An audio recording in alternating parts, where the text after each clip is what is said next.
مضى رجب وأقبل شعبان، سمي بذلك لتشعب القبائل في الحروب والغارات بعد أن يخرج شهر رجب الحرام. شعبان وما أدراك ما شعبان، شهر الاستعداد والتهيئة لرمضان، شهر الصيام وتلاوة القرآن. فقد كان عليه الصلاة والسلام يكثر فيه من الصيام، لأنه شهر يغفل عنه الناس، وهو الشهر الذي ترفع فيه أعمال السنة كلها.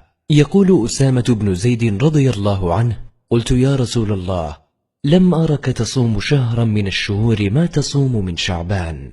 قال: ذلك شهر يغفل الناس عنه بين رجب ورمضان، وهو شهر ترفع فيه الأعمال إلى رب العالمين، فأحب أن يرفع عملي وأنا صائم.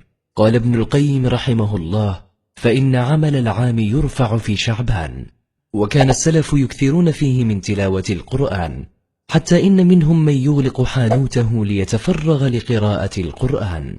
يقول سلمة بن كهيل: كان يقال شهر شعبان شهر القراء، وكانوا يحرصون على إعانة المسكين في شعبان ليستقبل رمضان بما يسعد به أسرته وأولاده. فقد روي عن بعض السلف أنهم كانوا إذا دخل شعبان أخرجوا زكاة أموالهم تقوية للضعيف والمسكين على صيام رمضان.